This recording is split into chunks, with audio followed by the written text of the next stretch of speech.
বিসমিল্লাহির রহমানির রহিম। Hello everyone, আসসালামু আলাইকুম। Welcome back to my channel simple life with Sabina daily ব্লগে সবাইকে জানাই স্বাগতম। সন্ধ্যাবেলা ইফতারি খাওয়ার পরে ভাবছি কি রান্না করব। রান্না করার কিছু খুঁজেই পাচ্ছি না। ইফতারি তো খেলাম আলহামদুলিল্লাহ, আল্লাহ তাআলা সারাদিন রোজা রাখার পরে সুন্দর মতন ইফতারি খাওয়ালো। যাই খেয়েছি আল্লাহ তাআলার কাছে লাখ লাখ শুকরিয়া।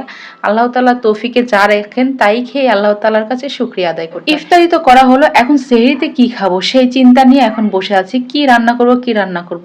সদ্যই ক্ষেত থেকে তোলা যে সর্ষেগুলো, সেই সর্ষেই দেখে মনে হলো তাহলে একটু সর্ষে মাছ রানলে কেমন হয়। সর্ষে ইলিশ সবাই খায়, সর্ষে কই খায়, জানি না ফুলি মাছ দিয়ে সর্ষে কেউ খেয়েছে কি না অবশ্য আমি জানি না, আমিও খাইনি, কিন্তু আজকে প্রথম খাবো। মানে খেলে সবকিছু দিয়ে খাওয়া যায়। তো সর্ষেটা এখানে ভিজিয়ে রাখলাম, তারপরে মাছটাও ভিজিয়ে রেখেছি, আর এখানে এই তো কাঁচামরিচ, দুকোয়া রসুন, দুকোয়া আদা সবকিছু সুন্দরভাবে বেটে নিচ্ছি, সাথে পেঁয়াজটাও বেটে নেব। বাটা মশলার তরকারি কিন্তু খেতে দারুণ লাগে। অনেক অঞ্চলে কিন্তু নগদ নগদ সব মশলা বেটে বেটে খায়। আমরা হয়তো অত প্রতিদিনেরটা প্রতিদিন বেটে খাই না, কিন্তু মাঝে মধ্যে স্পেশাল কিছু রান্না করলে সেই দিন বেটে রান্না করি। তো যাই হোক, আমার এখানে কিন্তু পেঁয়াজ রসুন সবকিছু বাটা হয়ে গেছে, সর্ষেও বাটা হয়ে গেছে, আর এদিকে এই তো আমি তেলের মধ্যে পেঁয়াজ দিয়ে দিলাম, আর এই তো আমার বাটা মশলাগুলো।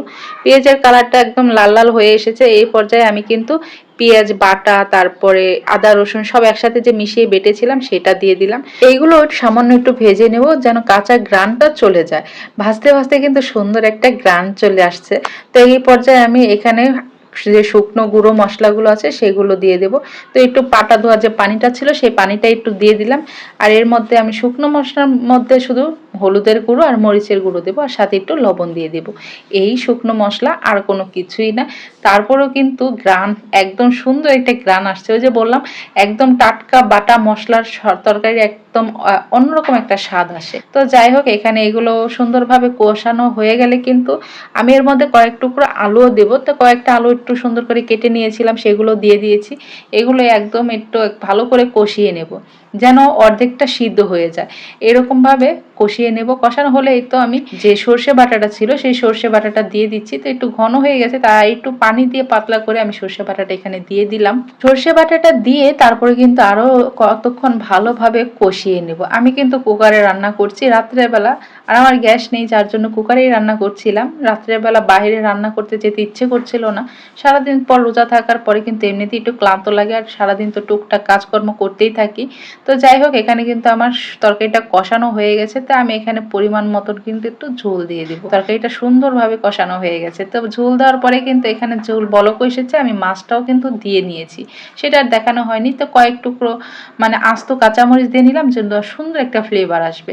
এর আগে কিন্তু বাটা কাঁচামরিচ দিয়েছি। তারপরে এই তো তরকারিটা আমার হয়ে গেছে, আমি ধনেপাতা দিয়ে তরকারিটা নামিয়ে নিচ্ছি।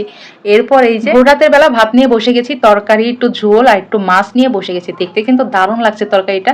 আর আমার মেয়ে এখানে মানে ভোর রাতে উঠে প্রতিদিনই তার কাজ আমাকে বিরক্ত করা। তো কোনো রকমে তাকে কুল থেকে নামিয়ে দিলাম। সে এখন মানে দুষ্টুমি শুরু করছে, মানে জেদ করছে, বাচ্চারা যা করে আর কি।